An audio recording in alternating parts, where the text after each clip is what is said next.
तो श्याम भक्तों, बाबा श्याम के दरबार से अगर ये दो चीज मिल जाती है तो समझ लीजिए आपका भाग्य बदलने वाला है। भगवान की विशेष कृपा के आप पात्र हो जाते हैं। परंतु इसका भजन मंत्र शक्ति, एक प्रार्थना भगवान से। आएगा आएगा आएगा, लीले चढ़ सांवरा आएगा, लाएगा लाएगा लाएगा, खुशियां हजारों संग लाएगा। मेरा श्याम कृपालु है, वो बड़ा दयालु है, लाएगा लाएगा लाएगा, खुशियां हजारों संग लाएगा। आएगा आएगा आएगा, लीले चढ़ सांवरा आएगा, आएगा आएगा आएगा, लीले चढ़ सांवरा आएगा। आप सभी श्याम भक्तों को जय श्री श्याम। श्याम भक्तों, कैसे हैं आप सभी? उम्मीद करते हैं अच्छे ही होंगे। श्याम भक्तों, हम उपस्थित हैं एक नई वीडियो के साथ आपके समक्ष, और आज एक नई जानकारी आपको इस वीडियो के माध्यम से देने वाले हैं।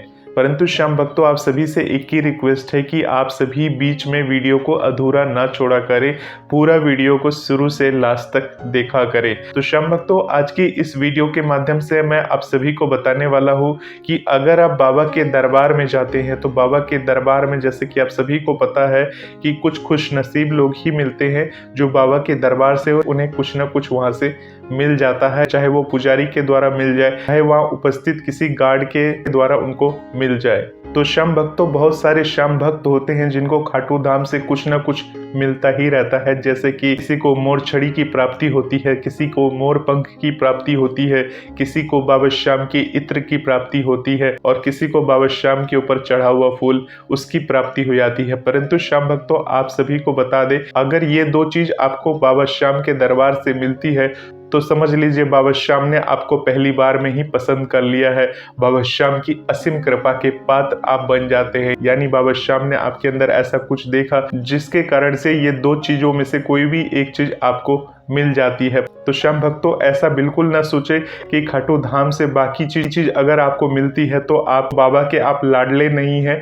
परंतु ये दो चीजें जो है बाबा को बेहद पसंद है, और लाखों की भीड़ में से किसी एक या दो भक्त को ही ये दो चीजें मिल पाती हैं। श्याम भक्तों, दो चीजों में से कोई भी एक चीज अगर आपके पास होगी तो समझ लीजिए बाबा श्याम ने तुरंत आपके सिर के ऊपर हाथ रख दिया है, और जो आपका रूठा हुआ भाग है वो जल्द से जल्द आपका बदलने वाला है। यानी आपकी जो किस्मत होती है वो बुलंदियों पर चढ़ने वाली है। तो चलिए श्याम भक्तों, बात करते हैं ये दो चीज क्या है। अगर खाटू धाम से आपको ये दो चीज मिल जाती है तो इसको किस प्रकार से लेकर आना है, और उसके बाद दोनों चीजों को कैसे आपको इस्तेमाल करना है, कहाँ पर रखना है, क्या करना है, सब कुछ एक ही वीडियो में आज आपको जानकारी मिलने वाली है। परंतु श्याम भक्तों, पेशेंस तो रखना ही होगा। अगर भजन मंत्र शक्ति के वीडियोस को आप देखना चाहते हैं तो कम से कम 10 से 15 मिनट का समय आपको देना ही होगा। अगर आपके पास इतना समय नहीं है तो अभी इस वीडियो को आप यहीं पर छोड़ सकते हैं, क्योंकि बाबा श्याम तो सब जानते हैं, बाबा श्याम तो सब देख रहे हैं। और अगर बाबा श्याम से जुड़े हैं तो बाबा श्याम आपकी परीक्षा तो जरूर लेते हैं। जिस प्रकार से श्याम भक्तों, समझ लीजिए आप नौकरी के लिए इंटरव्यू देने के लिए जाते हैं, और इंटरव्यू देने के दौरान कभी कभी क्या होता है, जब हम इंटरव्यू देने के लिए रिसेप्शन में बैठ जाते हैं तो काफ़ी देर हो जाती है, और इतना देर हो जाती है कि हम वहाँ बैठे बैठे उकताने लगते हैं, हम परेशान होने लगते हैं, क्योंकि जो हमारा इंटरव्यू लेगा वो तो अंदर में बैठा हुआ है और हमें 1-2 घंटे से बाहर बिठा के रखा है, और हम इतने में परेशान हो जाते हैं। और परेशान होके जब हम वहाँ से चले जाते हैं तो हो सकता है हम अपनी किस्मत को भी वहीं पर छोड़कर वापस से चले जाते हैं। क्योंकि श्याम भक्तों, हो सकता है जहाँ आप इंटरव्यू देने के लिए गए थे वहाँ पर ऐसा रूल हो कि जो इंटरव्यू देने के लिए आता हो उसकी परीक्षा ली जाती हो, यानी उसके पेशेंस को चेक किया जाता हो बिठा कर। यानी अंदर जो इंटरव्यू लेगा, यानी जो मालिक मालिक है वो तो फ्री बैठा हुआ है, परंतु आपकी पेशेंस की परीक्षा चल रही है। आप वहाँ कितनी देर बैठ सकते हैं, और उस समय में अगर आपने पेशेंस खो दिया तो आपको अपनी नौकरी से हाथ धोना पड़ सकता है। परंतु श्याम भक्तों, अगर आप 2 घंटे 3 घंटे बैठे रह गए कंटिन्यूसली, उसके बाद जब वो आपको ऑफिस पे बुलाता है इंटरव्यू के लिए, तो पहला राउंड तो आप वैसे ही क्लियर कर चुके होते हैं, और दूसरा राउंड में वो कुछ सवाल पूछता है, उसके जब जवाब आप दे देते हैं तो पूरी तरह से नौकरी आपको मिल जाती है। इसी प्रकार से श्याम भक्तों, अगर बाबा श्याम से जुड़े हैं तो पेशेंस रखना ही होगा और बातें आपको सुननी ही होगी। अगर श्याम भक्तों आप ये सोचते हैं कि मुझे सिर्फ काम की बातें सुननी है, फालतू की बातें नहीं सुननी है, तो समझ लीजिए अगर इस वीडियो को देखने के बाद आप वो 2 चीज ले भी आते हैं और उस तरीके से आप प्रक्रिया करते भी हैं, तो बाबा श्याम तो सब जानते हैं। इसलिए श्याम भक्तों, अपने मस्तिष्क को शांति देकर पूरी बात को ध्यान से सुनना चाहिए। श्याम भक्तों, जब आप खाटू धाम पहुंच जाते हैं, खाटू धाम में पहुंचने के बाद जब आप लाइन में लग जाते हैं, तो लाइन में लगने के बाद हो सकता है आपको वहां से कुछ भी ना मिले। जब बाबा श्याम के दर्शन कर लेते हैं, उनको प्रसाद वगैरह दिखा देते हैं, और जब बाहर आ जाते हैं तो आपको हो सकता है वहां से कुछ भी ना मिले। तो उसमें निराश होने की कोई जरूरत नहीं है कि हम बाबा के दर्शन करने के लिए आए और हमें तो यहाँ से कुछ भी नहीं मिला, तो क्या हम बाबा के लाडले नहीं हैं? ऐसी बात नहीं है, क्योंकि इस कलयुग में हर कोई अपने आप को बाबा श्याम का लाडला कहता ही है। यहाँ तक कि मैं भी अपने आप को श्याम जी का लाडला कहता हूँ। तो श्याम भक्तों, अपने मुंह मियाँ मिट्ठू तो हर कोई बन सकता है, यानी ये तो हमारी सोच है कि हम अपने आप को बाबा श्याम का लाडला कह देते हैं, परंतु क्या हम बाबा श्याम के सच्चे लाडले हैं? क्या बाबा श्याम ने हम पर अपनी ऐसी कृपा की है? क्या ये जरूरी है कि ये 2 चीज अगर आपको मिलेगी तभी आप बाबा के लाडले कहलाओगे? तो ऐसी बात नहीं है श्याम भक्तों, परंतु कहते हैं कि ये 2 चीज अगर आपको मिल जाती है तो बाबा की असीम कृपा आपके परिवार पर बन जाती है। क्योंकि श्याम भक्तों, जैसे कि आप जानते हैं कि बाबा श्याम बनने से पहले वो वीर बर्बरी थे। जब भगवान श्री कृष्ण ने युद्ध का फैसला उनके हाथों पे छोड़ दिया, यानी वीर बर्बरी किस चीज से ये पूछा गया, युद्ध किसने जितवाया है, तो उन्होंने बिना किसी पक्षपात के सही उत्तर दिया, क्योंकि उन्होंने महाभारत का पूरा युद्ध देखा था और उन्होंने सही उत्तर दिया। भगवान श्री कृष्ण उनसे इतने अधिक प्रसन्न हुए, इतने अधिक खुश हुए कि उन्हें वरदान दे दिया कि कलयुग में तुम्हारी पूजा श्याम नाम से की जाएगी। तो वही बाबा श्याम खाटू धाम में विराजकर भक्तों का कल्याण कर रहे हैं। श्याम भक्तों, जब आप लाइन में लग जाते हैं तो लाइन में लगने के बाद कई बार क्या होता है कि हमें इत्र की शीशी मिल जाती है, कभी कभी मोड़ छड़ी मिल जाती है, कभी कभी कोई गार्ड हमें पकड़ा देता है, या कभी कभी कोई पुजारी जी हमें पकड़ा देते हैं, या किसी अन्य व्यक्ति के द्वारा वो चीज की हमें प्राप्ति हो जाती है। परंतु श्याम भक्तों, कभी कभी क्या होता है, जब हम खाटू धाम में लाइन से दर्शन करते हुए बाबा के दरबार के पास पहुंचते हैं, तो वहां पर खड़े गार्ड के द्वारा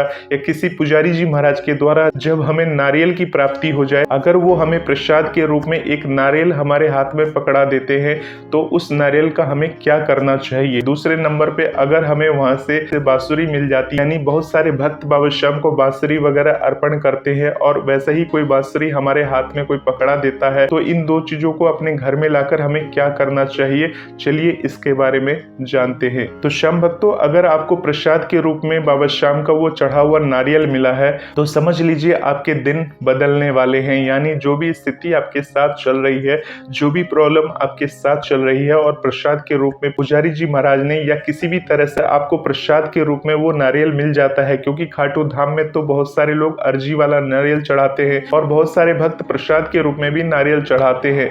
तो जब हमारे हाथ में नारियल मिलता है तो हम कंफ्यूज हो जाते हैं कि हमें इस नारियल का करना क्या है, क्योंकि ऐसे नारियल तो हमने कई बार अर्जी के रूप में बाबा श्याम को चढ़ाए हैं, और ऐसे ही कोई नारियल मिल जाता है तो हम चिंतित हो जाते हैं, परेशान हो जाते हैं कि इस नारियल का करना क्या है। जितनी मुंह उतनी बातें। बहुत सारे लोग कहते हैं कि इस नारियल को ले जाकर विसर्जन कर देना चाहिए। बहुत सारे लोग बोलते हैं इस नारियल को कुछ दिन अपने घर में रखकर, यानी इस नारियल को अपने घर में 11 दिन रखकर इसका विसर्जन कर देना चाहिए किसी बहते हुए जल में। तो श्याम भक्तों, सच्चाई क्या है उसके बारे में जान लेते हैं। जब आपको प्रसाद के रूप में नारियल मिल जाता है या बांसुरी मिल जाती है, दोनों में से कोई भी एक चीज अगर आपको मिल जाती है तो बहुत ही भाग्यशाली है आप। और अगर दोनों ही चीज मिल जाती है तो उसके ऊपर तो कुछ कहा ही नहीं जा सकता। तो पहले बात कर लेते हैं नारियल की। अगर आपको नारियल मिल जाता है तो नारियल को अपने घर में लाकर क्या करना है? श्याम भक्तों, नारियल को लाने के बाद उसे अपने घर में किसी पवित्र स्थान पर रख दीजिए, और अगले दिन या संध्या के समय जब भी आप पूजा पाठ करने वाले होंगे तो उस नारियल को अपनी पूजा के स्थान पे रखकर भगवान की पूजा पाठ कर लीजिए। जिस प्रकार से आप अपने घर में पूजा पाठ करते हैं, बाबा श्याम के मंत्र का उच्चारण करते हैं, उस प्रकार से आप पूजा पाठ करने के बाद उस नारियल को एक लाल कपड़े में या पीले कपड़े में बांध देना है। लाल या पीले कपड़े में बांधने के बाद बाबा श्याम को प्रणाम करना है, बाबा श्याम का धन्यवाद करना है। बाबा श्याम से कहना है कि बाबा श्याम प्रसाद के रूप में ये नारियल मिला है, ये श्रीफल मिला है, इस रूप में मैं आपको खाटू धाम से लेकर आया हूँ या लेकर आई हूँ, आपको कोटि कोटि प्रणाम। इस प्रकार से उस नारियल को लेकर को लाल कपड़े में या पीले कपड़े में, जो भी कपड़ा आपके पास हो, उस कपड़े में बांध देना है। और बांधने के बाद क्या करना है श्याम भक्तों, उस नारियल को किसी पवित्र स्थान पर रख देना है। बहुत सारे लोग अपने घर के मंदिर में रख देते हैं, अगर घर के मंदिर में जगह होती है तो वहां पर रख देते हैं। और अगर आपके घर के मंदिर में जगह नहीं है तो आप उस नारियल को क्या कर सकते हैं, अपने घर की तिजोरी में रख सकते हैं। यानी उस नारियल को लाल कपड़े में बांध करके, यानी वो सूखा नारियल होगा, और उसको लाल कपड़े में बांध करके अपने धन रखने वाले स्थान पर रख सकते हैं। और ऐसा बोला जाता है माता लक्ष्मी की विशेष कृपा आपके ऊपर बनती है। अगर आर्थिक समस्या है, आर्थिक दिक्कत है, तो भगवान की विशेष कृपा रहती है। प्रभु कहीं ना कहीं से आपको धन का इंतजाम कराते हैं। प्रभु आपको ऐसी सद्बुद्धि देंगे, आपकी बुद्धि को ऐसी विकसित करेंगे कि आप धन कमाने के मार्ग सीख जाएंगे, यानी किस तरह से सही तरीके से धन को कमाया जाए, इस तरह की बुद्धि को विकसित करेंगे। और उसके बाद जब आपकी बुद्धि काम करने लग जाएगी और जब आपको समझ में आने लगेगा कि मुझे किस प्रकार से क्या काम करना चाहिए जिससे धन की ज्यादा से ज्यादा कमाई हो, और उस प्रकार से जब आपके पास धन आने लग जाए, तब आपके सिर के ऊपर जितना भी चढ़ा हुआ कर्जा है वो धीरे धीरे करके आपका उतरने लग जाएगा। तो सद्बुद्धि की प्राप्ति होगी और माता लक्ष्मी की विशेष कृपा होगी। साथ में सरस्वती माता की ऐसी कृपा होगी कि वो आपको बुद्धि और ज्ञान प्रदान करेगी, जिससे आपके काम बनने लग जाएंगे। श्याम भक्तों, इसके अलावा उस नारियल को आप अपने घर के मुख्य द्वार, जहां से आप घर में प्रवेश करते हैं, तो मुख्य द्वार के पास आप उसको टांग भी सकते हैं। तो इस प्रकार से नारियल का उपयोग करना है, उसको विसर्जन नहीं करना है, क्योंकि वो प्रसाद है। प्रसाद के रूप में खाटू धाम से मिला है। खाटू धाम से मिला है तो इसका मतलब ये नहीं है कि उसको लाएंगे, थोड़ा दिन घर में रखेंगे और विसर्जन कर देंगे। श्याम भक्तों, मान लीजिए कि अगर आप दोबारा खाटू धाम गए, दोबारा से आपको नारियल मिल जाता है, तब उस कंडीशन में क्या करना है, आपके पास तो पहले से ही एक नारियल है, जो नारियल आपको दोबारा से मिला है, उस नारियल को आप चाहे तो क्या कर सकते हैं, अपने घर में उसी प्रकार से रख कर लाल कपड़े में बांध करके उस जगह जहां पहले वाला नारियल लगाया था, उस जगह नए वाले नारियल को लगाकर और पुराने वाले नारियल को आप चाहे तो विसर्जन कर सकते हैं, बहते हुए जल में प्रवाहित कर सकते हैं। क्योंकि श्याम भक्तों, आप बाबा के दरबार में जाते ही रहेंगे और मान लीजिए आप बाबा की कृपा से कोई ना कोई नारियल दे ही देता है, नारियल आपके हाथ में आ ही जाती है, तो अब श्याम की असीम कृपा आपके ऊपर है ही। परंतु इतने सारे नारियल का आप करेंगे क्या, इसलिए एक नारियल को अपने घर में तो जरूर रखना चाहिए। घर में किस प्रकार से रखना चाहिए वो चीज मैंने आपको बता दी है। अब श्याम भक्तों, बात करते हैं बाबा श्याम की। अगर बांसुरी आपको मिलती है और बांसुरी लेकर अपने घर में आते हैं तो उसका क्या करना है। तो श्याम भक्तों, बांसुरी का मिलने का मतलब ये होता है, जिस प्रकार से बांसुरी से धुन निकलता है, संगीत निकलती है, मीठी धुन निकलती है, जिस प्रकार से भगवान श्री कृष्ण उस बांसुरी को बजाकर सबको मोहित कर दिया करते थे, उसी प्रकार से जब आपको वो बांसुरी मिल जाती है तो उस बांसुरी को लाकर, अगर आपके घर में कोई छोटा बच्चा है, अगर वो बजाना चाह रहा है, तो उस छोटे बच्चे को आप वो बांसुरी दे सकते हैं। और अगर आपके घर में कोई छोटे बच्चे नहीं है तो उस बांसुरी को लाकर आप अपने पूजा स्थान पे रख सकते हैं, या उस बांसुरी को लाकर आप अपने घर में इस्तेमाल कर सकते हैं, उसे बजा सकते हैं, उसके धुन को सुन सकते हैं। क्योंकि श्याम भक्तों, बांसुरी जो होती है वो बांस से बनी हुई होती है, और ऐसा माना जाता है कि बांस की अगर कोई वस्तु को आप अपने घर में रखते हैं तो आपके घर का वास्तु दोष दूर होता है। वास्तु दोष तो दूर होता ही होता है, और साथ में वो बांसुरी है और बाबा श्याम के दरबार से मिली हुई बांसुरी है, तो उसका महत्व एक अलग ही हो जाता है। तो आप दो काम कर सकते हैं, या तो उस बांसुरी को लाकर आप अपने घर के मंदिर में रख सकते हैं, और अगर छोटे बच्चे हैं तो छोटे बच्चे को आप बजाने के लिए दे सकते हैं, और जब वो बजा लेता है तो बजाने के बाद उस बांसुरी को पवित्र स्थान पर रख देना है।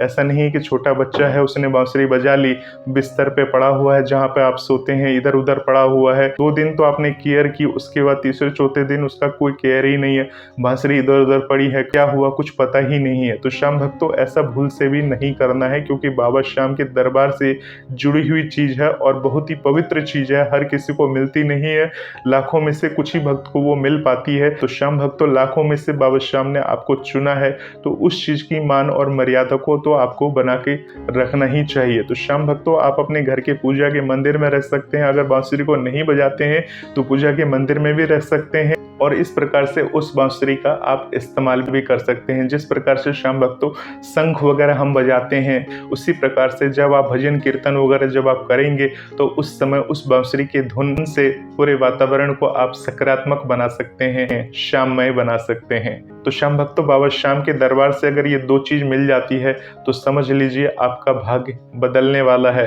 भगवान की विशेष कृपा के आप पात्र हो जाते हैं। परंतु इसका इस्तेमाल कैसे करना है बहुत कम लोग ही जानते हैं इसके बारे में। परंतु श्याम भक्तों मैंने तो आपको ये सारी चीजें बता दी हैं बाबा श्याम की प्रेरणा अनुसार। श्याम भक्तों भजन मंत्र शक्ति पर ये एकमात्र वीडियो है जो आपको सुनने को मिल रहा है। तो श्याम भक्तों नई और सटीक वीडियो की जानकारी के लिए इस चैनल को आप सब्सक्राइब जरूर करिए और यदि अगर आपके कोई प्रश्न है तो आप हमें कमेंट बॉक्स के माध्यम से जरूर अपने प्रश्नों को पूछिए। मिलते हैं श्याम भक्तों एक नई वीडियो के साथ, तब तक के लिए आप सभी श्याम भक्तों को जय श्री श्याम।